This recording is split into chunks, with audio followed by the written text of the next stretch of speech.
நலாஸ் நாட்டு சர்க்கரை நலமுடன் வாழ நலாஸ் இந்தியாவிலேயே நாட்டு சர்க்கரைக்கு ISI முத்திரை மற்றும் அக்மார்க் அங்கீகாரம் பெற்ற ஒரே நிறுவனம். தொடர்புக்கு 9047045000.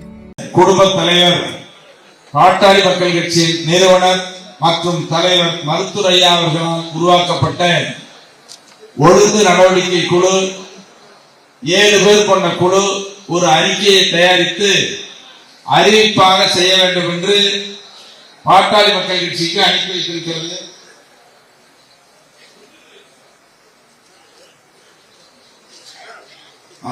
ஏழு பேர் என்பது இப்பொழுது 8 பேராக ஐயா அவர்கள் உருவாக்கி இருக்கிறார்கள். அந்த 8 பேராலும் தயாரிக்கப்பட்ட ஒழுங்கு நடவடிக்கை குழு அறிக்கை இப்பொழுது உங்கள் முன்னாலே அறிவிப்பு செய்யப்படுகிறது.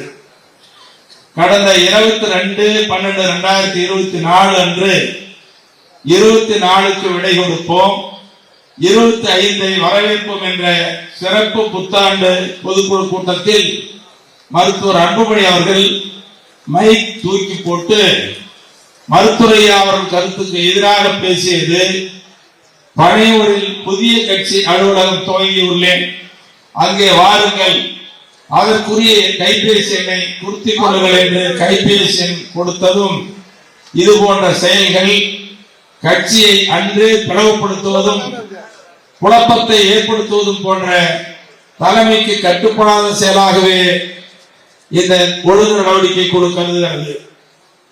11/5/2025 அன்று மாமல்லபுரம் இளைஞர் திருவிழா மாநாடு முடிந்த பின்னர் அடுத்து கட்சி வளர்ச்சி மற்றும் செயல்பாடுகளுக்காக 13/5/2025 அன்று தைலாபுரம் தோட்டத்தில் பாட்டாளி மக்கள் கட்சியின் மாவட்ட செயலாளர்கள் கூட்டம் நடக்கும் என்றும் அதில் மாவட்ட செயலாளர் அனைவரும் கலந்து கொள்ள வேண்டும் என்றும் மருத்துவர் ஐயா அவர்கள் அறிவித்தார்கள்.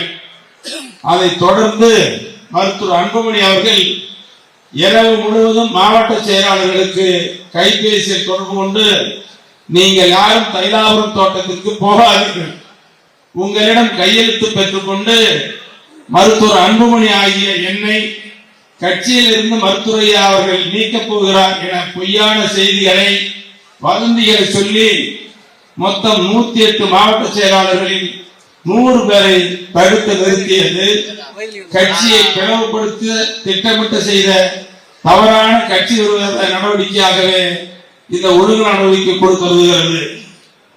3, பாட்டாளி மக்கள் கட்சியின் ஒரு அணியான பாட்டாளி சமூக ஊடக பேரவையினர் ஒரு சிலரை தன் கையில் வைத்துக் கொண்டு மருத்துவர் ஐயா அவர்களை பற்றியும் மருத்துவர் ஐயா அவர்களுடன் இருப்பவர்களை பற்றியும் மிகவும் அவதூறான, அருவருக்கத்தக்க, இழிவுபடுத்துகிற, அநாகரிகமான, மனதை புண்படுத்துகிற செய்திகளை ஒவ்வொரு நாளும் முகநூல் பக்கம் உள்ளிட்ட சமூக ஊடகங்களில் செய்திகளை வெளியிட்டு பொதுமக்கள் மத்தியில் அவமானப்படுத்துகிற மிக தீய செயல்கள் அரங்கேற்றி வருகின்றன. இதனால் கட்சியினர் மத்தியில் மிகுந்த குழப்பமும் மனவேதனையும் பிளவும் ஏற்படுத்தி வருகிறது என்பதை இந்த ஒழுங்கு நடவடிக்கை குழு சுட்டிக்காட்டுகிறது.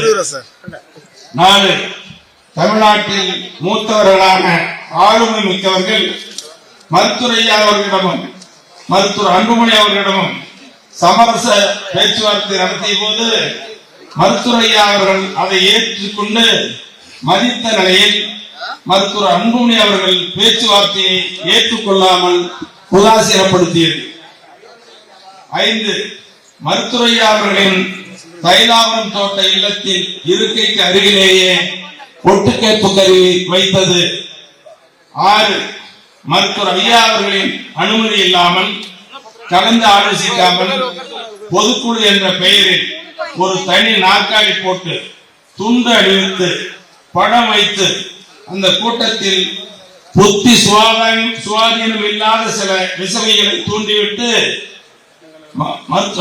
தூண்டிவிட்டு அந்த சிலரும் கடவுள் சிலை முன்பு நின்று கொண்டு கடவுளிடம் ஐயாவுக்கு நல்ல புத்தியை கூட என்று மருத்துவர் ஐயா அவர்களை அவமானப்படுத்தும் விதமாக செய்த நடவடிக்கையை யாரும் ஏற்றுக்கொள்ள முடியாத ஒழுங்கீனமான அநாகரிகமான செயலாக கருதப்படுகிறது. 7, கட்சியின் நிறுவனர் மற்றும் தலைவர் ஐயா அவர்களிடம் எவ்வித அனுமதியும் பெறாமல் தகவலும் தெரிவிக்காமல் தன்னிச்சையாக உரிமை மீட்க தலைமுறை காக்க என்னும் பெயரில் நடைபயணம் என்ற நடைபயணத்தை மேற்கொண்டு வருவது கபட நாடகமாகவே இந்த ஒழுங்கு நடவடிக்கை குழு கருதுகிறது. 8 தைலாபுரம் தோட்டத்திற்கு மருத்துரையா அவர்களை அன்புடன் பார்த்து நேரில் பேசி ஆசி பெற வேண்டும், வாழ்த்துக்களை பெற வேண்டும் என ஆர்வத்துடன் பார்க்க வருபவர்களை அங்கே செல்ல வேண்டாம் என வலியுறுத்தி பணம் பதவி கொடுப்பதாக ஆசை வார்த்தைகளை காட்டியும் வாகன ஏற்பாடுகள் செய்தும் பனையூருக்கு கடத்தி சென்றது. அடுத்து 9 கட்சி நிறுவனர் மற்றும் தலைவர் மருத்துரையா அவர்கள் வெளிப்படையாகவே என்னுடைய படம் போடக்கூடாது, எனது பெயரை பயன்படுத்தக்கூடாது என பலமுறை வலியுறுத்தி சொல்லியும் கூட்டங்களிலும் கட்சிக்காரர்களிடம் என் குலசாமி என கூறிக்கொண்டு பிறரை தூண்டிவிட்டு கொச்சைப்படுத்தியும் அவமானப்படுத்தியும் தொடர்ந்து பேசி வருவது. 10 நல்ல விதமான தமிழுக்கு முக்கியத்துவம் அளிக்க வேண்டும் என தமிழர்களின் பாரம்பரியத்தை விளக்கி காட்டுகிற வகையில் நல்ல வித்தியாசமான தொலைக்காட்சியை தொடங்க வேண்டும் என கொள்கை வகுத்து அரும்பாடுபட்டு மருத்துரையா அவர்களால் உருவாக்கிய மக்கள் தொலைக்காட்சியில் நீண்ட காலமாக மருத்துரையா அவர்களின் நிகழ்ச்சிகளையோ அல்லது அவரது முகத்தை கூட காட்டாமல் தொடர்ந்து இந்த தொலைக்காட்சி இயக்கி வருகிறது. இறுதியில் மருத்துரையா அவர்களுக்கு எவ்வித சம்பந்தமும் இல்லாத வகையில் மக்கள் தொலைக்காட்சி திட்டமிட்டு அபகரித்துக் கொண்டது. 11 நிலம், நீர், காற்று மாசுபடாமல் பாதுகாத்து அனைத்து உயிரினங்களுக்கும் அடுத்த தலைமுறைகளுக்கும் அப்படியே விட்டு செல்ல வேண்டும் என்ற சுற்றுச்சூழல் பாதுகாக்க வேண்டும் என உயர்ந்த நோக்கத்திற்காக பசுமை தாயம் அமைப்பை மருத்துரையா அவர்கள் தொடங்கினார்கள். ஆண்டுதோறும் பல லட்சக்கணக்கான மரக்கன்றுகளை நட்டார்கள். நூற்றுக்கணக்கான ஏரிகளில் இரவு நேரங்களில் கயிற்று கட்டிலேயே தொண்டர்களுடன் படுத்துக்கொண்டு உறங்கி ஏரிகளிலேயே தூங்கி தூர்வாரினார்கள். அதோடு 500க்கும் மேற்பட்ட சிறு தடுப்பணைகளை கட்டினார்கள். பாலாற்றை மற்றும் பவானி ஆற்றை காப்போம், பாலாற்றை காப்போம், பவானி ஆற்றை காப்போம் என மிதிவண்டியில் 40 கிலோமீட்டருக்கு தொலைவாக பயணம் செய்து இது போன்ற ஏராளமான நற்காரியங்களை நிறைவேற்றி வந்த நிலையில் திட்டமிட்டு பசுமை தாயகம் சுற்றுச்சூழல் அமைப்பை கைப்பற்றிக் கொண்டது. 12 எல்லாவற்றிற்கும் மேலாக மருத்துவர் அன்புமணி கட்சி விதிகளுக்கு புறம்பாக நிறுவனர் மற்றும் தலைவர் மருத்துரையா அவர்களின் அனுமதி பெறாமலும் தகவல் ஏதும் தெரிவிக்காமலும் அழைப்பு கொடுக்காமலும் பொதுக்குழு என்ற பெயரால் ஒரு கூட்டத்தை கூட்டி அதில் மருத்துரையா அவர்களுக்கு என ஒரு தனி நாற்காலி போட்டு துண்டும் அணிவித்து கூட்டம் நடத்தப்பட்டது.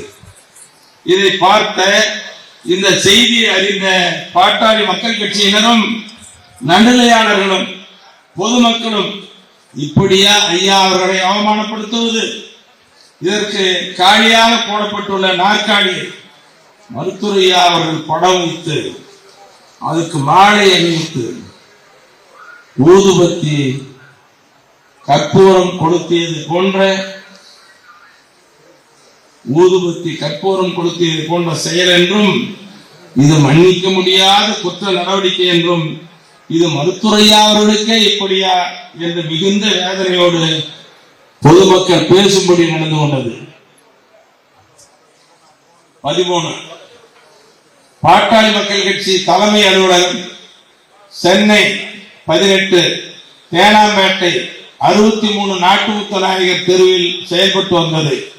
இடையில் கட்சி நிறுவனர் மற்றும் தலைவர் மருத்துரையா அவர்களுக்கு தெரியாமலேயே திட்டமிட்டு சென்னை 17 தியாகராய நகர் 10 திலைத்துறை